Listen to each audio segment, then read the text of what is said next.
الحمدللہ رب العالمین والصلاة والسلام علی سید المرسلین وعلی آلہ وصحبہ اجمعین اما بعد فاعوذ باللہ من الشیطان الرجیم بسم اللہ الرحمن الرحیم۔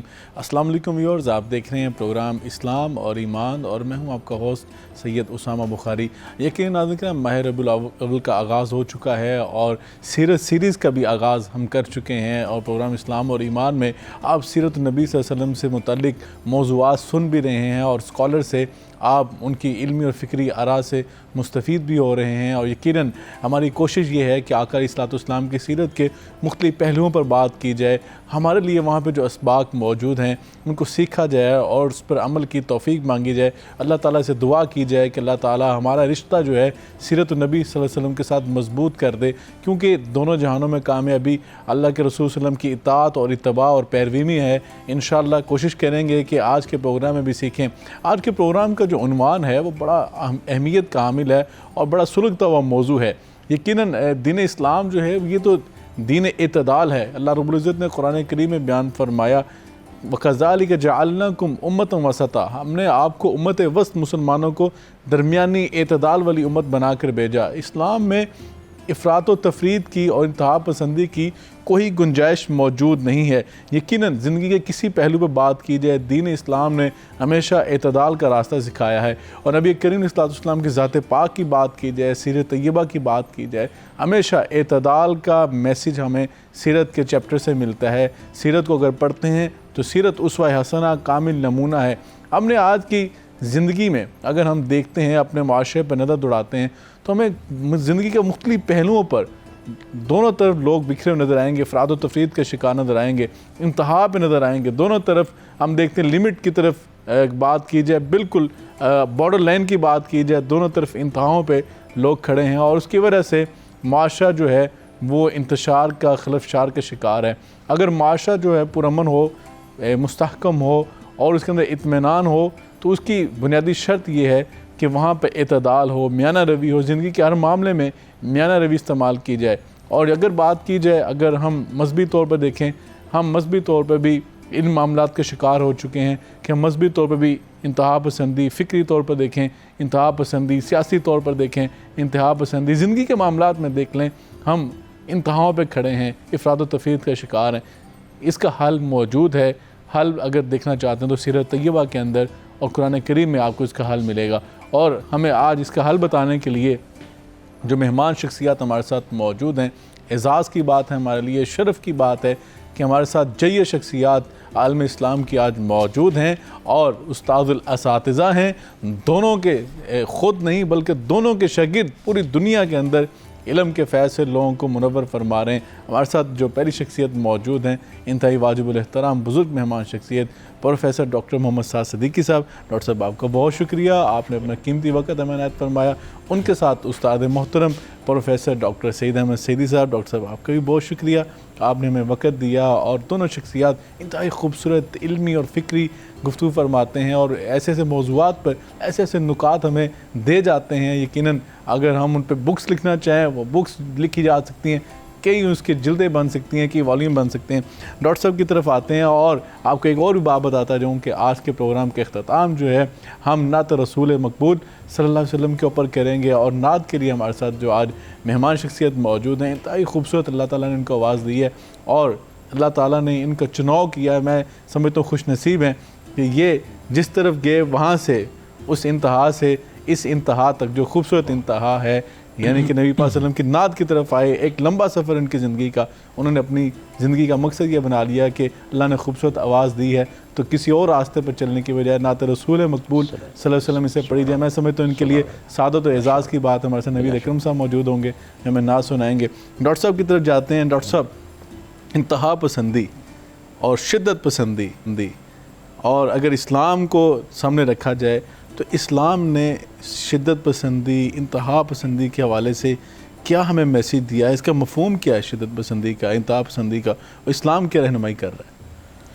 بسم اللہ الرحمن الرحیم، نحمدہ ونصلی ونسلم علی رسولہ الکریم۔ بلا شبہ یہ بہت اہم موضوع ہے، اور اہم موضوع اس اعتبار سے بھی ہے کہ اس پر بات کرنے سے پہلے تھوڑا سا کانسیپچولی اس کو دیکھنے کی ضرورت ہے، جی کیونکہ بعض اصطلاحات ہمارے ہاں معروف اس طرح ہو گئی ہیں کہ ہم ان الفاظ کو سن کر یا ان اصطلاحات کو سن کر ہمارا ہمیشہ ذہن ایک طرف چلا جاتا ہے، ایک طرف چلا جاتا ہے، منفی جانب چلا جاتا ہے۔ مثال کے طور پر ہمارے ہاں ایک اصطلاح مشہور ہے، اختلاف۔ اختلاف اچھی چیز نہیں ہے، اختلاف بری چیز ہے، اختلاف بری چیز ہے۔ ظاہر ہے ایسا نہیں ہے۔ اگر کوئی قوم یا کوئی طبقہ یا کوئی کسی بستی کے لوگ کسی گناہ کی بات پر متفق ہو جائیں تو کیا وہ اتفاق اس لیے اچھا ہوگا کہ وہ اتفاق ہے؟ ظاہر ہے کہ وہ اچھا نہیں ہوگا۔ اسی طریقے سے یہ انتہا پسندی کا معاملہ ہے کہ اس کو ہم یوں نہیں کہہ سکتے کہ یہ انتہا پسندی جو ہے یہ ایک بالکل منفی رویہ ہے۔ آپ اس انتہا پسندی کو یہ دیکھیں کہ اس کا مظاہرہ کہاں ہو رہا ہے۔ اچھا، کسی جگہ یہ انتہا پسندی پسندیدہ ہے، فائدہ مند ہے، فائدہ مند ہے۔ مثلا میں اپنی اگر بات کروں، مجھے اپنے ملک سے، مجھے اپنے پاکستان سے بہت محبت ہے۔ میرے سامنے اگر کوئی پاکستان کو برا کہے گا، چاہے جو مرضی حالات ہوں، صحیح، جیسے مرضی خراب حالات ہوں، جیسے مرضی بحران کا یہ شکار ہو ملک، لیکن میرے سامنے اگر کوئی پاکستان کی برائی کرے گا میں نہیں برداشت کر سکتا، اللہ اللہ، ہے نا۔ میرے لیے یہ ملک جو ہے نا یہ اللہ کی عطا ہے، اور اللہ نے یہ لیلۃ القدر میں عطا کیا تھا۔ سبحان اللہ۔ اچھا، اب یہی صورتحال دین کے حوالے سے ہے کہ میرے سامنے اگر میرے دین کی کوئی برائی کرے گا، میرے دین کو برا کہے گا، میرے دین کی بنیادوں کو منہدم کرنے کی کوشش کرے گا، تو میں تو نہیں برداشت کر سکتا۔ جی بالکل۔ تو اب یہاں یہ اگر اس کو انتہا پسندی کہتے ہیں تو یہ تو انتہا پسندی چاہیے، بالکل ٹھیک ہے، یہ فائدہ مند ہے، یہ فائدہ مند ہے۔ انتہا پسندی کو اگر ہم اس تعبیر کے ساتھ بیان کریں کہ انتہا پسندی وہاں ناقابل قبول ہے کہ جہاں بندہ یہ سمجھنا شروع کر دے، چاہے وہ کسی بھی شعبہ زندگی سے تعلق رکھتا ہو۔ یہ بھی ایک ہمارے ہاں مس کنسیپٹ ہے کہ انتہا پسندی صرف مذہبی گروہوں میں یا مذہبی طبقات میں، بالکل، انتہا پسندی کسی بھی جگہ ہے نا۔ جی، اور میں یہ اکثر مثال دیا کرتا ہوں کہ یہ انتہا پسندی آپ کسی ڈاکٹر کے پاس جائیں، MBBS ڈاکٹر کے پاس جی، جا کر اسے کہیں کہ صاحب میری طبیعت خراب ہے۔ اچھا، تو آپ اب تک کہاں تھے؟ جی میں ہومیوپیتھی کا علاج کر رہا تھا۔ آپ تھوڑا سا اس کے سامنے یہ بات کہہ کے دیکھیں، جی پھر آپ دیکھیں بالکل اس کی طرف سے کیا رد عمل آتا ہے، اس کا ریئیکشن کیا ہوتا ہے۔ یہ انتہا پسندی ہمارے ہاں ہر جگہ ہے، جی پائی جاتی، اور اصل میں یہ انتہا پسندی یہ ہے کہ بندہ یہ سمجھنے لگے کہ بس میں ٹھیک ہوں یا میرا طبقہ ٹھیک ہے، میرے علاوہ یا میرے طبقے کے علاوہ کوئی ٹھیک نہیں ہے، یعنی کسی کی بات کو آپ سپیس دینے کی جو ہے گنجائش نہ دیں، گنجائش نہ دیں۔ یہ ہے انتہا پسندی اصل میں، کہ جس سے ہمیں بچنا ہے۔ ٹھیک، اور رسول اللہ صلی اللہ علیہ وسلم نے بھی ہمیں اسی بات کی تعلیم دی، اور یہ فرمایا خطبہ حجۃ الوداع میں آپ نے ارشاد فرمایا کہ دیکھو 2 چیزیں چھوڑ کر جا رہا ہوں، سبحان اللہ، ہے نا۔ ان 2 چیزوں کو اگر تم پکڑے رہو گے، ما ان استعصمتم به لن تضلوا ابدا، اللہ، کبھی گمراہ نہیں ہوگے۔ بے شک، اور وہ کیا ہے؟ وہ ہے کتاب اللہ اور اللہ کے نبی کی سنت۔ سبحان اللہ، ان 2 چیزوں کو، اور اگر آپ سوچیں اور غور کریں تو لگتا یوں ہے کہ یہ 2 ہیں ہی نہیں، ایک ہی ہے، اللہ اکبر، ہے نا۔ اللہ کی کتاب اللہ کا قانون ہے، اللہ کی کتاب ہے، اور اللہ کے نبی کی سنت اس پر عمل ہے، بے شک، بے شک، اس پر عملی شکل ہے، عملی ایک پیکر ہے، نمونہ ہے۔ قرآن مجسم، قرآن مجسم اگر ہمیں کوئی دیکھنا ہے تو وہ رسول اللہ صلی اللہ علیہ وسلم کے حیات مبارکہ ہے۔ بے شک۔ اچھا، اب یہاں ہم قرآن کریم کی تعلیمات ہوں یا رسول اللہ صلی اللہ علیہ وسلم کی فرامین اور ارشادات اور آپ کے اعمال مبارک ہوں، ہمیں یہ بات بتلاتے ہیں کہ کسی دوسرے کو برداشت کرنے کا مادہ اپنے اندر پیدا کرو۔ نصارہ کا وفد آیا آپ کے پاس، آپ نے ان کو اجازت دی کہ وہ اپنے مذہب کے مطابق اپنی عبادت مسجد نبوی میں کر سکتے ہیں۔ اللہ اکبر، اس کا تصور نہیں کیا جا سکتا، آج تو آپ سوچ بھی نہیں سکتے۔ بالکل۔ تو یہ جو صورتحال ہے، مکے میں قحط پڑا، وہ مکہ کہ جس نے 13 سال رسول اللہ صلی اللہ علیہ وسلم اور آپ کے صحابہ کے ساتھ جو کچھ کیا وہ تاریخ کا حصہ ہے، ہم اسے جھٹلا نہیں سکتے۔ جی، وہ مکے والے آئے رسول اللہ صلی اللہ علیہ وسلم، ہماری مدد کیجئے۔ اور رسول اللہ صلی اللہ علیہ وسلم نے ان کو غلہ بھجوایا، ان کی مدد کی، بالکل سے ان لوگوں کی مدد کی جو آپ کے جان کے دشمن تھے، جو آپ کے دین کے دشمن تھے۔ یہ برداشت کا مادہ پیدا کرنا، یہ ہے اصل میں ہمارے لیے اسوہ مبارکہ، اللہ اکبر، اور یہ ہم اپنے ہر شعبہ زندگی میں پیدا کریں، بالکل ہر شعبہ زندگی میں، صحافت میں بھی، سیاست میں بھی، اور جتنے ہمارے سوشل سائنسز ہیں ان میں بھی، جتنی ہماری میڈیکل سائنسز یا طبی دنیا ہے اس کے اندر بھی، یہ ہر شعبے میں یہ برداشت پیدا کرنے کی ضرورت ہے، بہت ضرورت ہے۔ اور یقیناً آج اگر ہم معاشرہ چاہتے ہیں پرامن، مستحکم اور سکون والا معاشرہ چاہتے ہیں، تو اس کے لیے انتہا پسندی جو ختم کرنا ہوگا۔ جس میں ڈاکٹر صاحب نے بتایا، خوبصورت تعریف فرمائی آپ نے فرمایا کہ انتہا اگر فائدہ مند ہو تو ہمارے لیے قابل قبول ہے، لیکن اگر اس انتہا سے معاشرے میں فساد پھیلے، انتشار پھیلے، تو اس کا راستہ روکنا دین اسلام نے ہمیں اس کی ترغیب دی ہے، حکم دیا ہے۔ ڈاکٹر صاحب یہ بتائیے گا کہ یہ جو عدم برداشت ہمارے معاشرے میں پیدا ہو جاتی ہے، فرسٹریشن ہم اسے کہتے ہیں، آپ دیکھتے ہیں کہ عدم برداشت ہی ایسی ہے، یہ انتہا پسندی ایسی ہے کہ زندگی کے ہر معاملے میں نظر آتی ہے۔ تھوڑی تھوڑی بات ہم لڑتے ہیں، جھگڑتے ہیں، ایک وہ کہنے معاشرتی ہماری یہ ایک سوچ اور فکر بن چکی ہے۔ اس کے اسباب کیا آپ سمجھتے ہیں کہ اس کی بیسکس کیا ہیں؟ کیوں یہ انتہا پسندی پروان چڑھ رہی ہے ہمارے معاشرے میں؟ بسم اللہ الرحمن الرحیم، بہت شکریہ۔ دیکھیں، اس حوالے سے ایک تو خلط مبحث ہے، پھر اس کے اسباب کی طرف آتے۔ خلط مبحث یہ ہے کہ ہم نے چیزیں گڈمڈ کر دی ہیں، جو باہر سے اصطلاح آتی ہے ہم اپنے اوپر فٹ کر لیتے ہیں۔ ایک حمیت ہے، غیرت ہے، ایک انتہا پسندی ہے، یہ دونوں الگ الگ چیزیں۔ ٹھیک ہے، حمیت اور غیرت یہ مثبت چیزیں ہیں، اور جب یہ رخصت ہو جاتی ہیں تو پیچھے پھر انسان تو رہتا ہی نہیں، پھر گوشت پوست رہ جاتا ہے۔ تو یہ مثبت چیزیں، وہ وطن سے محبت ہو، وہ دین سے محبت ہو، وہ خاندان سے محبت ہو، یہ اپنی جگہ پر ہے۔ اور ایک پھر انتہا پسندی ہے، اس کے کئی اور اسباب ہیں۔ مثلا ایک تو عصبیت ہے انتہا پسندی کا جو سبب ہے۔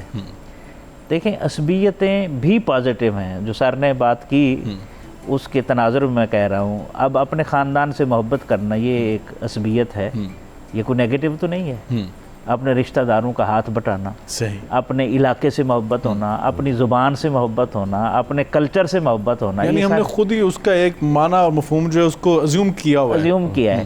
تو یہ عصبیتیں اچھی ہوتی ہیں اور یہ بقا کا ذریعہ ہوتی ہیں۔ اچھا، سماجی بقا میں عصبیتوں کا رول ہوتا ہے، لیکن عصبیتیں اس وقت تک مفید ہیں جب نظریات کے تابع رہیں۔ واہ، جب نظریات مغلوب ہو جائیں اور عصبیتیں جوان ہو جائیں تو پھر مسائل ہوتے ہیں۔ بالکل صحیح، مثلا جس طرح کسی کے بڑے خوبصورت شعر ہے، جھگڑے ہیں یہاں صوبوں کے، ذاتوں کے، نسب کے، جی، اگتے ہیں تہے سایہ گل خار غضب کے، اللہ، یہ دیس ہے سب کا مگر اس کا نہیں کوئی، اس کے تن خستہ پہ تو اب دانت ہیں سب کے۔ اللہ، یہ عصبیتیں جب نظریات پر غالب آ جائے تو پھر تباہی ہوتی ہے۔ نقصان دیں گے، اور یہ عصبیت چاہے مذہب کی ہو، چاہے مسلک کی ہو، چاہے رویے کی ہو، مثلا جانے کب کون کسے مار دے کافر کہہ کے شہر کا شہر مسلمان ہوا پھرتا ہے، تو یہ عصبیت ہے، تو یہ ناپسندیدہ ہے۔ تو یہ عصبیت سیاست میں ہو، یہ معیشت میں ہو، یہ معاشرت میں ہو، یہ سماج میں ہو، یہ نقصان دہ ہوتی ہے۔ تو ایک سبب ہے عصبیت۔ دوسرا اس کا سبب ہے عدم مساوات۔ جب مساوات نہیں ہوتی، حق نہیں ملتا کسی کو، تو احساس محرومی پیدا ہوتا ہے، فرسٹریشن کا وہ شکار ہوتا ہے، پھر اس کا اظہار ہوتا ہے مختلف مواقع پر۔ دو لوگ لڑ پڑیں تو آپ دیکھیں کس طرح پھر ہوتا ہے، یا کوئی چوری کر لے تو اس کے اوپر جیسے وہ سارے معاشرے کا غصہ نکل رہا ہوتا ہے۔ اسی طرح ایک اور چیز جو ہے وہ عدم مساوات اور ناانصافی کے ساتھ سیاسی انتشار، کیونکہ یکسوئی نہیں ہے نا۔ جی بالکل، ہم مطلب اب تو فرقے بھی ماشاءاللہ ایک، ہر فرقہ کئی فرقوں میں تقسیم ہو گئی، ہر جماعت کئی جماعتوں میں تقسیم ہو گئی، تو تقسیم در تقسیم کا جو عمل ہے اس سے بھی انتہا پسندی جو ہے وہ جنم لیتی ہے۔ اور ایک سبب جو ہے وہ غربت ہے، غربت سے پھر بے روزگاری جنم لیتی ہے، پھر جو مہنگائی ہے، اور روز بروز جس طرح مہنگائی بڑھ رہی ہے تو اس کے بعد کیا ہوگا؟ انسان نے اپسیٹ ہونا ہے۔ جی بالکل، جس کے بچے بھوکے بھلک رہے ہیں بھوک کی وجہ سے، جب آپ کسی کو دیوار کے ساتھ لگا دیں گے، دیوار کے ساتھ، وہ کتنا ایک برداشت کرے؟ بالکل ٹھیک ہے، تو اس کا بھی ہوتا ہے۔ اور اس کے علاوہ جو مین سبب ہے وہ پھر جہالت ہے، ٹریننگ کا نہ ہونا ہے، کم علمی ہے۔ بالکل، تو یہ چند اسباب ہیں، شعور جو ہے یہ اجاگر کرنا ہوگا۔ بالکل ڈاکٹر صاحب یہ بتائیے، دین اسلام نے کہا کہ حد سے زیادہ تجاوز نہ کرو، اللہ تعالیٰ ایسے لوگوں کو پسند نہیں فرماتا۔ قرآن پاک نے بڑی وضاحت کے ساتھ کہہ دیا اور زندگی کے ہر معاملے میں کہہ دیا۔ آج ہم دیکھتے ہیں کہ اگر اپنے لائف سٹائل کی اگر بات کریں ہم، تو ہم وہاں بھی انتہا پسندی کا شکار ہیں, وہاں بھی افراط و تفریط کا شکار ہیں. ایک طرف ہم نے اپنی آسائشوں کو اس قدر بڑھا دیا ہے, جس میں ڈاکٹر صاحب بتا رہے تھے کہ اس کے اسباب میں سے ایک سبب ہے کہ ہم وہ اپنی ضروریات زندگی پوری نہیں کر پا رہے, ایکسپیکٹیشن زیادہ ہیں, آمدن وسائل کم ہیں, اس کی وجہ سے معاشرے میں یہ پھر فرسٹریشن پیدا ہوتی ہے, عدم برداشت پیدا ہوتی ہے. تو جب دین اسلام نے مالی معاملات میں اور لائف سٹائل میں بھی میانہ روی کا حکم دیا ہے, تو ہم یہاں پہ کیوں کھڑے ہیں؟ یہاں پہ سیرت سے ہمیں کوئی سبق نہیں مل رہا؟ بالکل مل رہا ہے, تو ہم کیوں بلا بیٹھے ہیں؟ سیرت سے ہمیں جو سبق مل رہا ہے نا جی, اصل بات یہی ہے کہ ہم اس سے غافل ہیں. سیرت سے ہمیں جو سبق مل رہا ہے وہ احساس ذمہ داری کا ہے. بالکل صحیح ہے نا. ہم احساس ذمہ داری کو چھوڑ کر اپنے حقوق کے مطالبے پر آ گئے ہیں. سبحان اللہ. ہر کوئی بندہ اپنے حقوق کی فرائض کی بات نہیں کر رہا, کوئی فرائض کی بات نہیں کرے گا, یہ نہیں سوچے گا کہ میں اپنی ذمہ داری ادا کر رہا ہوں یا نہیں ادا کر رہا ہوں. بالکل صحیح. بحیثیت شہری میری کیا ذمہ داری ہے, بحیثیت ایک طالب علم میری کیا ذمہ داری ہے, بحیثیت استاد ایک میری کیا ذمہ داری ہے, میں اپنی اس ذمہ داری کو ادا کر رہا ہوں یا نہیں کر رہا, لیکن مجھے اپنے حقوق چاہیے پورے. اس کے لیے میں مظاہرے بھی کرتا ہوں, جلوس بھی نکالتا ہوں, بلڈنگیں بھی توڑتا ہوں, آگے بھی لگاتا ہوں, سب کچھ کرتا ہوں. یہ کیا ہے کہ احساس ذمہ داری کا جو ہمارے اندر فقدان آتا چلا جا رہا ہے جی. وہ احساس ذمہ داری. اب ہوتا کیا ہے کہ ہم ہر خرابی کو کسی نہ کسی کے اوپر ڈال دیتے ہیں. جی جی جی, ہے نا. خرابی میں نے پیدا کی, بالکل ایسی, میری بلیم کسی اور کو. ہاں, میری ذمہ داری تھی ایک کام کو کرنا اور میں نے وہ نہیں کیا, اس سے خرابی پیدا ہوئی. اب میں اپنی اس غفلت کو یا اپنی اس لاپرواہی کو چھپانے کے لیے وہ ڈال دیتا ہوں, یہ سیدی صاحب نے یہ خرابی کی ہے. یہ جو رویہ ہے, اس رویے نے اصل میں انتہا پسندی پیدا کی ہے جی, کہ ہم اپنے اوپر ایک خول چڑھا کے رکھیں تاکہ ہماری حقیقت کو کوئی نہ جان سکے. بالکل ٹھیک. اور یہ جو حقیقت, یہ جو خول ہے, اس خول میں سب سے زیادہ یہی بات ہے کہ ہم اپنے حقوق کا مطالبہ کریں اور حقوق کا مطالبہ کرتے ہوئے مظاہرہ کریں اور مظاہرے اور جلوس اور یہ وہ, تاکہ ساری جو صلاحیتیں ہیں پھر وہ اس مظاہرے کو روکنے کے اوپر لگ جائیں. جی. دیکھیے, ایک رویہ ہوتا ہے عام طور پر. ایک دفعہ ایک واقعہ ہوا گستاخی کا, رسول اللہ صلی اللہ علیہ وسلم کی شان اقدس میں گستاخی کا. تو ایک دن باقاعدہ اس کے لیے پاکستان میں طے ہوا کہ اس دن جو ہے نا وہ اس کے لیے احتجاج ریکارڈ کیا جائے گا. صبح سے نشریات کا آغاز ہو گیا مختلف چینلز کے اوپر. میں بھی گیا مختلف چینلز پہ. صبح سے دوپہر تک جو چینلز کا موضوع تھا وہ کچھ اور تھا, اور دوپہر سے رات تک جو موضوع تھا وہ کچھ اور تھا. اچھا. وہ کیا ہوا کہ صبح سے دوپہر تک تو اس گستاخی پہ ہی بات ہوئی. ٹھیک. اور دوپہر کے بعد سے لے کر شام تک اس گستاخی پر بات کرنے کے بجائے لوگوں نے اس رد عمل کے اوپر بات کی جو لوگوں نے جس کا مظاہرہ کیا. کہیں آگ لگا دی, کہیں بلڈنگ جلا دی, کہیں شیشے توڑ دیے, کہیں کچھ کر دیا, کہیں کچھ کر دیا. بالکل ایک دم سے موضوع تبدیل ہو گیا. پورے چینلز کی جو گفتگویں تھیں وہ ساری اسی نقطے کے اوپر آ گئی. شروع ہو گئی, ہر طرف یہ بات شروع ہو گئی. گستاخی کو لوگ بھول گئے. جی. تو یہ جو رویہ ہے, اس رویے کو سمجھنے کی ضرورت ہے کہ کسی بھی معاملے میں ہماری ذمہ داری کیا ہے. بالکل صحیح. ایک بحیثیت مسلمان ہماری کیا ذمہ داری ہے, پاکستانی شہری کی حیثیت سے ہماری کیا ذمہ داری ہے. بلا شبہ مسائل ہیں, بلا شبہ یہ صورتحال ہے جس کی طرف سعید صاحب نے بھی اشارہ کیا کہ ہم دیوار سے بالکل لگ گئے ہیں, اور صورتحال کچھ ایسی ہو گئی ہے کہ اب ہمارے پاس دیوار توڑنے کے سوا کوئی چارہ نہیں ہے. صحیح فرمانا ہے. یقیناً یہ بات ہے, لیکن بحیثیت شہری ہماری ذمہ داری کیا ہے؟ ہماری ذمہ داری کیا ہے؟ ہم اس ذمہ داری کو نہ سمجھنے کے لیے تیار ہیں نہ ادا کرنے کے لیے تیار ہیں. بالکل ٹھیک. یہ بحیثیت مجموعی ہے. ڈاکٹر صاحب بڑی آپ نے خوبصورت یہ بات فرمائی, اور یقیناً ایسا ہی ہے کہ ہم ہمیشہ بحیثیت عوام ہم اشرافیہ کی بات بھی کرتے ہیں, قرآنوں کی بات بھی کرتے ہیں, لیکن میں سمجھتا ہوں کہ اگر بحیثیت شہری جو ہماری ذمہ داریاں تھیں, جو ہمارے فرائض تھے, کبھی ہم نے اس کو دیکھا کہ ہم وہاں کہاں لائق کر رہے ہیں, کہاں کھڑے ہیں؟ کیا ہم نے اپنے گریباں میں جھانک کے دیکھا کہ ہم نے وہ ذمہ داریاں وہ پوری کی ہیں؟ کیا ان کے ادراک ہم نے کیا ہے؟ ڈاکٹر صاحب نے بڑی خوبصورت بات کی کہ ہم اصل جب کرتے ہیں, کسی ہدف کی طرف چلتے ہیں اور کسی مشن کی طرف جاتے ہیں, تو ہمارے رویے جو ہیں اس ہدف سے ہماری نظر جو ہے وہ ادھر اوجل کر دیتے ہیں, اور ہمارے رویے جو ہیں اس ہدف سے ہماری نظر الگ کر کے اوجل کر کے جو ہمارا مقصد تھا وہ پورا نہیں ہو پاتا، اور ہمارے رویے جو ہیں وہ سارے مشن کو، سارے ہدف کو خراب کرنے میں کردار ادا کرتے ہیں. اور اس لیے دین اسلام نے اعتدال کا راستہ سکھایا ہے. اعتدال ہمیں کس طرح سیکھنا ہوگا، ہمیں انتہا پسندی کی ختم کیسے کرنا ہوگا، اسے خاتمے کی طرف کیسے جانا ہوگا، یہ رجحان جو ہے اس کے اندر کمی کیسے لانی ہوگی، اس پہ بات کریں گے. لیکن یہاں پہ ٹائم ہوا شارٹ بریک کا. بریک کے بعد آ کے ڈاکٹر سیدی صاحب سے پوچھیں گے کہ اس رجحان کو کیسے کم کیا جا سکتا ہے اور ہمارے لیے کیا لائحہ عمل موجود ہے.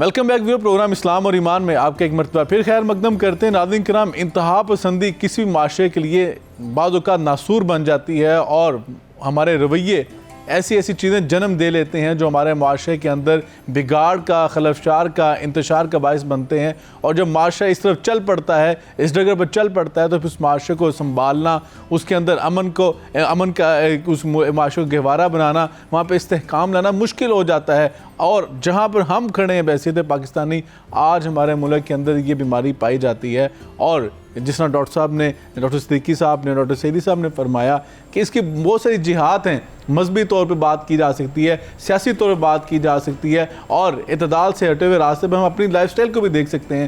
صرف ہم سارا جو ملبہ ہے وہ علماء کے کھاتے میں نہ ڈال دیا کریں، تاکہ جو دیگر اس کے بھی میں سمجھتا ہوں نکات ہیں یا دیگر جو اس کے فیکٹرز بنتے ہیں ان پہ بات نہیں ہونی چاہیے. ڈاکٹر سیدی صاحب یہ بتائیے گا کہ اگر ہم انتہا پسندی کی بات کر رہے ہیں اور بے اعتدالیوں کی بات کر رہے ہیں، تو دین اسلام نے اسے نکلنے کا راستہ بھی دیا ہے، اور یہ ہم ایگزٹ وے جو اسے وہ ہم سیکھنا چاہتے ہیں آج. تو نبی پاک صلی اللہ علیہ وسلم کی سیرت سے اس کا جو ہمیں سیف وے ملتا ہے، جو راستہ ملتا ہے، وہ کیا ہے؟ جی بہت شکریہ. اس میں دو تین اس کی جہتیں ہو سکتی ہیں. پہلی بات تو یہ ہے کہ مسلمان انتہا پسند نہیں ہو سکتا. صحیح. چونکہ اگر آپ دیکھیں ایمان کا معنی امن سے ہے. سبحان اللہ. مومن امن تقسیم کر خود بھی امن رہے، دوسروں کے لیے بھی امن کا باعث. اور مومن کی تعریف خود رسالت میں آپ صلی اللہ علیہ وسلم نے کی، من آمنہ الناس علی دمائہم و اموالہم. لوگ جس کے بارے میں امن میں ہو جائیں، اپنی جان کے بارے میں بھی. انسانیت کی مسلم کی جب بات ہے، المسلم من سلم المسلمون من لسانہ، وہی وہ مسلم کی بات ہے. مومن میں انسانیت کی بات ہے. اسی طریقے سے جب پوچھا گیا کہ کس کا اسلام سب سے بہترین اسلام ہے، تو دو روایت ہے. ایک یہ کہ جس کی زبان اور ہاتھ سے دوسرے مسلمان محفوظ رہے، ایک روایت میں جس کی زبان اور ہاتھ سے دوسرے انسان محفوظ ہیں. اچھا، مسلمان اور مومن اس لیے بھی انتہا پسند نہیں ہو سکتا کہ اللہ کا نام ہی السلام ہے، اللہ، اور اس نے جنت کا نام بھی دارالسلام رکھا ہے. سبحان اللہ، سبحان اللہ. یہ کیسے ممکن ہے؟ اور پھر ہمارا رب ہمارا اپنا تعارف کراتا ہے رحمان اور رحیم سے، اور جو ہمیں رسول عطا کیے وہ رحمت للعالمین. بے شک، بے شک. قرآن شفا اور رحمت. تو یہ مومن. اچھا، پھر جس حضور جس شہر میں تشریف لائے وہ البلد الامین، جس والدہ نے جنم دیا اس کا نام ہی آمن آمن والی، جس ماں نے پرورش کی اس کا نام حلیمہ حلم والی، آپ کا لقب بھی ساتھ. یعنی مومن کے بارے میں تو تصور نہیں ہو سکتا کہ وہ انتہا پسند. بے شک، بڑی خوبصورت ڈیفینیشن ہے. اور پھر یعنی سیلف ایکسپلینیٹری، اس کی وضاحت کی ضرورت ہی نہیں ہے. اچھا، اسی طرح حضور صلی اللہ علیہ وسلم کی ایک حدیث پاک ہے، وہ موجم طبرانی میں ہے، اور کیا روح پرور حدیث ہے. المومن یالف و یولف. مومن الفت کرتا ہے اور اس سے الفت کی جاتی ہے. ولا خیر فی من لا یالف ولا یولف. جس کے دل میں لوگوں کے لیے الفت کے جذبات نہیں ابھرتے، اور جس کے لیے لوگوں کے دلوں میں الفت کے جذبات نہیں، اس میں کوئی بھلائی نہیں ہے. وخیر الناس انفعہم للناس. اور انسانوں میں سے بہترین وہ ہے جو انسانوں کے لیے. مسلمان دہشت گرد انتہا پسند نہیں ہو سکتا. پہلی بات یہ ہے. دوسری بات یہ ہے کہ برِ صغیر میں اسلام پھیلا ہے صوفیاء کے ذریعے، اور انہوں نے عملی بقائے باہمی کے ذریعے سے زندگی گزار کر پلورل سوسائٹیز میں جہاں سارے مذاہب تھے، بقائے باہمی ایسی قائم کی کہ اقلیت ہونے کے باوجود مسلمان صدیوں تک حکومت کرتے. سبحان اللہ. تو اس کے ہوتے ہوئے پھر ہم انتہا پسند ہو گئے، تو پھر یہ سوچنے کی بات ہے. کہیں تو ڈاکٹر کمی پائی جا رہی ہے. تو کچھ ہاتھ، کچھ فیکٹرز انوالو ہو گئے. کوئی جو ہے وہ ایکٹرز گھس آئے جنہوں نے ہمارے ملک کو بیٹل فیلڈ بنا دیا. ہمیں اس طرف سوچنا ہوگا اور دیکھنا ہوگا. اب تدارک کی طرف آتے ہیں. تدارک ایک تو یہ ہے کہ اسلام کا نظریہ اعتدال جس طرف سر اشارہ فرما رہے تھے وہ بہترین نظریہ وہی، بغیر سوچے سمجھے، بغیر تحقیق کیے جو ہم بولتے رہتے ہیں، اور پھر میڈیا کا بھی ایک حصہ ہے اور بہت بڑا حصہ ہمیشہ نیگیٹو چیزیں دکھاتا ہے. اچھا پاکستان حسین معاشرہ ہے، اس میں بے شمار خوبیاں ہیں، وہ دکھائیں. کوئی نیگیٹو بات آئے سارے چینلوں پر وہ چلنا شروع ہو جائے. پازیٹیو چیزیں دکھائیں گے تو نسل پازیٹیو دیکھے گی. اس کے لیے بھی ڈاکٹر صاحب میں سمجھتا ہوں کہ اس کے لیے بھی ہمیں رہنمائی فرمائے. جی تو اس کے لیے ضروری ہے کہ مثبت چیزیں دکھائیں. مثبت دکھائیں گے تو ہماری نسل میں جو مثلا سر بیٹھے ہوئے ہیں یہ جب بھی کوئی چیز بیان کرتے ہیں خوبیاں بھی بیان کرتے ہیں، جہاں کمی ہوتی ہے اس کی اصلاح کرتے ہیں. ہم نے بھی اساتذہ سے سیکھا، ایون ہم تھیسس جب ایویلیویٹ کرتے ہیں پی ایچ ڈی کا، باقاعدہ پہلے اس کے محاسن بیان کرتے ہیں کہ اس میں خوبیاں کیا ہیں، بہت خوب، پھر قابل اصلاح پحلو کون سے. زبردست، یہ ہے طریقہ. جب آپ اپنی نسل کو سکھائیں گے تو آگے وہ سیکھیں گے. جب آپ پہلے خوبیاں پھر خامیاں. اور حضور کی سنت بھی یہی. حضرت عبداللہ ابن عمر کو حضور نے کیا فرمایا تھا؟ عبداللہ بڑا اچھا جوان ہے، کاش وہ تہجد بھی پڑھ لے. اللہ پہلے خوبی بیان، کیا بات ہے، سبحان اللہ، خوبی بیان کی. تو اس لیے ایک تو اسلام کا نظریہ اعتدال، پھر غلو. ہم سنی سنائی پر لگے ہوتے ہیں ہر مطلب دیکھیں نا، سمپل سی بات ہے، کوئی توحید کا علم بردار، کوئی عشق رسول، کوئی محبت صحابہ، کوئی محبت اہل بھی، یہ چاروں ملے تو دین بنتا ہے نا. ہم کیوں توحید والا عشق رسول والے کا دشمن کیسے ہو سکتا ہے بھائی؟ اور یہ چاروں چیزیں اکٹھی نہ ہو تو کیسے مکمل ہو سکتا ہے دین؟ کیسے؟ یہ غلو سے اجتناب، پہلے نظریہ اعتدال، پھر غلو سے اجتناب، پھر علم دوست ماحول کی فراہمی. سبحان اللہ. جہاں ماحول علم دوست ہوتا ہے وہاں مکالمہ ہوتا ہے، وہاں مرنا مارنا نہیں ہوتا. دیکھ لیں ایسے معاشرے موجود ہیں، دلیل سے بات کی جاتی ہے، لاجک سے بات کی جاتی ہے، وہاں انتہا پسندی نہیں ہوتی. اسی طریقے سے ایک انتہا پسندی کا جو اور سبب ہے، اگر ہم اس کو تدارک میں لیں، وہ عدالتی نظام کی بہتری ہے. انصاف بر وقت ملنا چاہیے. انصاف میں ڈیلے بھی بذات خود ایک ظلم ہوتا ہے. ٹھیک ہے، تو وہ یہ ایک ظلم ہے کیونکہ بندے فوت ہو جاتے ہیں اور ان کے حق میں پھر فیصلہ آتا ہے. 20 سال قید کاٹ لیتے ہیں، پھر وہ بری ہوتے ہیں. یہ اس کی وجہ سے پھر ایسا ہوتا ہے کہ بعض اوقات مجبور ہو جاتی ہے عوام، پھر وہ اپنے ہاتھ میں قانون لیتی ہے. پھر مساوات ہے، اہم فیکٹر ہے اس کا. اچھا پھر مساوات ہے، قانون سب کے لیے ایک جیسا ہو.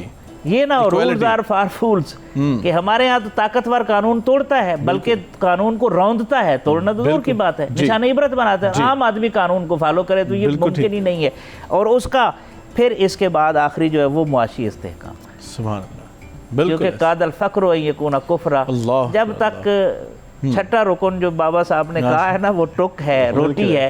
یہ پیٹ میں جب تک روٹی نہیں ہوگی اس وقت تک بندہ معتدل. جس کے 5 بچے بلک رہے ہیں وہ کیسے اعتدال اپنا سکتا ہے؟ بالکل ایسے ہی ہے. اس کے اندر تو فرسٹریشن آئی ہے نا. وہ دیکھتا ہے جب معاشرے میں انکوالٹی دیکھتا ہے تو پھر وہ اپنی بھوک پورا کرنے کے لیے کوئی بھی ہتھ گنڈا جو ہے وہ استعمال کرتا ہے. پھر ڈاکٹر صاحب جاتے جاتے یہ بتائیے گا کہ ہمارے پاکستان میں 2 چیزوں میں بڑی انتہا پسندی پائی جاتی ہے اور ہمارا معاشرہ اس کا بری طرح شکار ہو چکا ہے، اور خصوصاً نوجوان نسل کے اندر یہ چیز بہت پائے گی. ایک تو مذہبی انتہا پسندی ہمارے ہاں بہت آ چکی ہے، دوسری سیاسی انتہا پسندی جس نے اس مذہبی انتہا پسندی سے زیادہ سیاسی انتہا پسندی نے ہمارے ملک کو نقصان پہنچا دیا ہے. تو کیا کہیں گے ہمارے لیے راہ حل کیا ہے؟ دیکھیے دونوں یوں سمجھ لیجئے کہ دونوں بیماریوں کی ایک ہی دوا ہے، اور وہ دوا ہے حکمت نبوت سے وابستگی. رسول اللہ صلی اللہ علیہ وسلم کی فراست نبوت اور حکمت نبوت. اللہ تعالیٰ کہتا ہے یعلمہم الکتاب والحکمہ، کہ یہ آپ کا فریضہ نبوت ہے کہ آپ صرف کتاب نہیں سکھائیں گے امت کو، آپ کتاب اور حکمت دونوں چیزیں سکھائیں گے. سبحان اللہ. آج ہم حکمت نبوت سے دور ہو گئے، اور اس کے لیے میں یہ تجویز کروں گا، آپ کے اس چینل کی معرفت اپنی قوم کو ایک پیغام دینا چاہوں گا. ربیع الاول کا مہینہ ہے، اور اس ربیع الاول کے مہینے میں آج ہم یہ طے کریں کہ ہم روزانہ 24 گھنٹے میں سے کچھ منٹ، 24 گھنٹے میں سے 24 منٹ ہی نکال لیں، ہم سیرت طیبہ کو پڑھنے کے لیے دیں گے. اور کوئی ایک وقت ایسا رکھیں کہ گھر کا کوئی ایک فرد بیٹھ کے سیرت کا مطالعہ کرے اور سب بہن بھائی بیٹھ کر اس کو سنیں. اور میں 2 کتابیں بھی تجویز کرتا ہوں. بسم اللہ. کہ ان 2 کتابوں کا مطالعہ کیا جائے. ایک تو کتاب ہے پیر محمد کرم شاہ الازہری رحمۃ اللہ علیہ کی ضیاء النبی صلی اللہ علیہ وسلم، اور دوسری کتاب ہے مولانا محمد ادریس کاندھلوی رحمۃ اللہ علیہ کی سیرت المصطفیٰ۔ یہ دو کتابیں جو ہیں نا ضیاء النبی علمی اور ادبی اعتبار سے بہت خوبصورت کتاب ہے۔ واہ۔ اور اس سیرت المصطفیٰ رسول اللہ صلی اللہ علیہ وسلم کی محبت اور آپ سے تعلق پیدا کرنے میں لاجواب کتاب ہے۔ سبحان اللہ۔ بے شک۔ یہ دو کتابیں اگر ہم اپنی زندگی کا معمول بنا لیں اور یہ سمجھیں کہ یہ رسول اللہ صلی اللہ علیہ وسلم کا حق ہے۔ واہ واہ واہ۔ دیکھیے رسول اللہ صلی اللہ علیہ وسلم کا صرف یہ حق نہیں ہے کہ ہم 12 دن ان کو یاد کر لیا کریں، بالکل صحیح، ٹی وی پہ کسی چینل پہ پروگرام کر لیا کریں اور بس اس کے بعد ختم۔ بالکل۔ اصل بات یہ ہے کہ ہم سیرت کو جانیں اور سیرت کو اپنانے کی کوشش کریں۔ ہم رسول کو تو مانتے ہیں، رسول کی نہیں مانتے، رسول کی نہیں مانتے۔ اللہ اللہ۔ ہم رسول کو جانیں اور رسول کی ماننے کی کوشش کریں۔ تو اس کے لیے میری تجویز یہ ہے کہ میرے ناظرین، میری قوم کے افراد یہ کام اگر کر لیں تو میں سمجھتا ہوں کہ 80% ہمارا مسئلہ جو ہے نا وہ حل ہو جائے گا انشاءاللہ، اور چینج بھی آئے گا، اور یہی اسی انقلاب ہے۔ ڈاکٹر صاحب میں چاہتا ہوں کہ آپ ویورز کو ماہ ربیع الاول کی مناسبت سے کہ اچھا سا میسیج دیں، کیا پیغام دینا چاہیں گے؟ دیکھیں جی، جو ایمان ہے امت جو ہے نا وہ رسول کی وجہ سے بنتی ہے۔ سبحان اللہ۔ ٹھیک ہے، تو نظر رسول اللہ کی ذات پر رہے تو امت بنتی ہے، نظر نیچے آئے تو فرقے بنتے ہیں۔ اللہ۔ ایک بات تو یہ ہے جو پریکٹیکل بات ہے۔ دوسرا یہ ہے کہ یہ ربیع الاول شریف رسالت مآب صلی اللہ علیہ وسلم کی ولادت مبارکہ کا مہینہ ہے۔ جس طرح سیرت کی طرف سر نے متوجہ کیا، سیرت طیبہ کا مطالعہ، اس طرح ہم اپنے دن کے چند منٹ درود پاک پڑھنے کے لیے نکالیں سبحان اللہ۔ اور یہ معمول بنائیں اللہ۔ تاکہ درود پاک پڑھیں گے، سیرت طیبہ کا مطالعہ کریں گے، محبت تعلق بالرسالت مضبوط ہوگا۔ جب وہ مضبوط ہو جائے پھر گداز آتا ہے، پھر انتہا پسندی نہیں آتی، پھر عفو درگزار آتا ہے، پھر ستر پوشی آتی ہے، پھر عطا اور بخشش۔ تو یہ والی صفات جو ہے وہ پیدا اللہ اکبر۔ اور یقیناً ایک دفعہ دروشی پڑھنے سے اللہ 10 نیکیاں عطا فرماتا ہے، 10 گناہ معاف فرماتے ہیں، 10 رحمتوں کا نزول ہوتا ہے۔ کتنا خوبصورت عمل ہے، اور یقیناً لوگ وظائف پوچھتے ہیں، یاد رکھیے گا دروشی سے بڑا کوئی وظیفہ نہیں ہے۔ آپ دروشی پڑھنا شروع کر دیں، انشاءاللہ زندگی کے سارے مسائل بھی۔ حضرت ابی بن کعب کو نبی کریم صلی اللہ علیہ وسلم نے فرمایا تھا اذن تکفی ہمو کا ویغفر لک ذنبو کا، تو صرف دروشی پڑھنا شروع کر دے، اللہ تعالیٰ بن مانگے تیری ہر مراد بھی پوری کرے گا اور تیرے سارے گناہوں کو معاف فرما دے گا۔ اس سے بڑا کوئی وظیفہ نہیں ہے۔ ماہ ربیع الاول کے اندر اپنی زبانوں کو تر کیجئے آقا علیہ الصلوۃ والسلام پر دروشی پر، اور زندگی کا معمول بنا لیجئے۔ انشاءاللہ اللہ تعالیٰ ساری مشکلات بھی آسان فرما دے گا۔ ناظرین کرام، پروگرام میں اختتام کی طرف جانے سے پہلے ہم جائیں گے نبی اکرم صلی اللہ علیہ وسلم کی خدمت میں، ان سے گزارش کریں گے کہ اپنی خوبصورت آواز میں نبی کریم علیہ الصلوۃ والسلام کی خدمت میں حق دیا عقیدت پیش فرمائیں۔ دل و نگاہ کی دنیا نئی ہوئی ہے، دل و نگاہ کی دنیا نئی ہوئی ہے، درود پڑھتے ہی کیسی روشنی ہوئی ہے، درود پڑھتے ہی کیسی روشنی ہوئی ہے،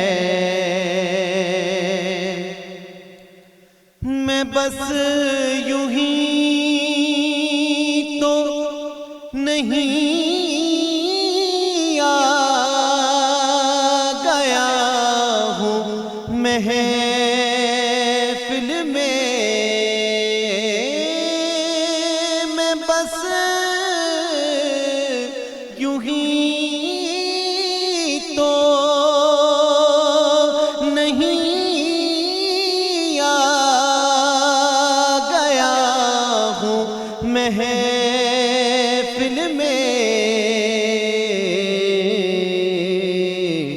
کہیں سے اذن ملا ہے تو حاضری ہوئی ہے، محبوب کی محفل کو محبوب سجاتے ہیں، آتے ہیں وہی جن کو سرکار بلاتے ہیں، کہیں سے اذن ملا ہے تو حاضری ہوئی ہے۔